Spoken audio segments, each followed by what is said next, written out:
CK मराठीमध्ये आपलं स्वागत आहे।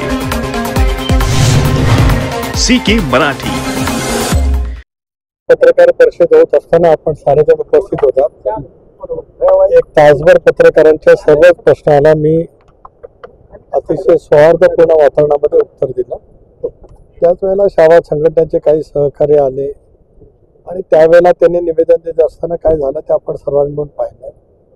त्यानंतर त्यांनी ते पत्ते टाकले तरी सुद्धा मी शांतपणे त्याचं उभं राहून निवेदन घेतलं। एक सभ्य राजकारण म्हणून माझ्याकडनं जे करणं अपेक्षित होतं ते अपेक्षेपेक्षा जास्त सौहार्दाच्या वातावरणामध्ये मी केलं। उठताना निवेदन स्वीकारल्याच्या नंतर धन्यवाद म्हणून सुद्धा मी केलं। तदनंतर मग मी खाली गेलो, पुन्हा लातूर शहरांतील बुद्धिवंत आणि वेगवेगळ्या क्षेत्रातील नामवंत यांच्याशी इंटरॅक्शन ठेवण्याचा कार्यक्रम होता। तो सुद्धा जवळपास मी 1.5 तास केला। त्यांनी कृषी क्षेत्रांतील, शिक्षण क्षेत्रांतील, वैद्यकीय क्षेत्रांतील, वकिलांचे, डॉक्टरांचे वेगवेगळे प्रश्न होते, त्यालाही सविस्तरपणाने मी उत्तर दिले। त्यावेळेला बाहेर काय घडलंय मला माहीत नाही, पण आपल्या मार्फत ज्यावेळेला घडलेलं समजलं त्यावेळेला मी कडक शब्दामध्ये त्याचा निषेध केला। राष्ट्रवादी काँग्रेस पक्ष अशा कधी करत नाही। जे काय घडलेलं आहे ते अत्यंत चुकीचं आहे। माझी स्पष्टपणाची त्या संदर्भातली भूमिका आहे।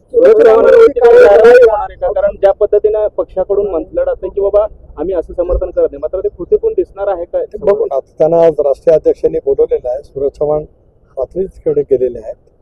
त्या संदर्भामध्ये सगळे जर बसून योग्य तो निर्णय नक्की घेतील। आपल्या कधीच गोष्टीचं आयुष्यात समर्थन केलेलं नाही, कारण माझ्या राजकीय जीवनामध्ये सुद्धा कधी झालेलं नाही।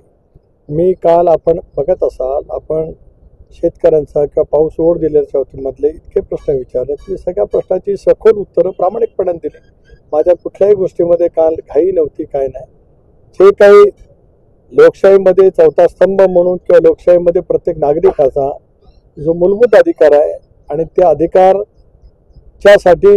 ज्यांच्याजवळ त्यांना बोलायचं आहे त्यांनी शांतपणाने ते स्वीकारलं पाहिजे।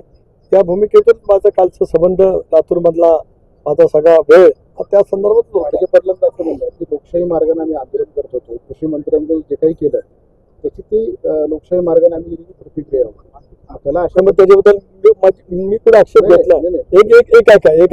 एक ऐका आपण तिथे होता, काय मार्गाने केली काय मार्गाने नाही केली माझं एकही त्याच्याबद्दल आत्ताही काय म्हणणं नाही।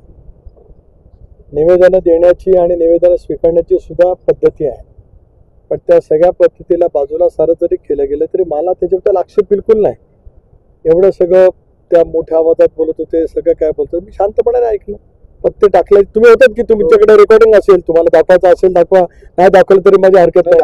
ऐकून घ्या ना प्लीज, अजिबात नाही। त्यानंतर परत उठून निवेदन घेतलं। मी बसून पण घेऊ शकलो असतो, पण मी उठलो याचं कारण की त्या निवेदनाला मला रिस्पेक्ट करायचा होता। एक लक्षात घ्या, मी 25 वर्ष आमदार राहिलो आणि 10 वर्ष आता लोकसभेचा खासदार आहे, राज्यसभेचा नाही, लोकसभेचा निर्वाचित झाला आणि त्याच्या प्रदेशाध्यक्ष आहे।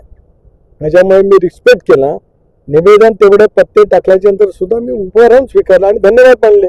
आता याच्यापेक्षा माझ्याकडून काय पाहिजे? जे मी सांगितलं मगापासून 4 वेळा, जे घडले ते चुकीचं आहे, योग्य घडलेलं नाही। राष्ट्रवादी काँग्रेस पक्ष त्याचं कधीही समर्थन करणार नाही। धन्यवाद।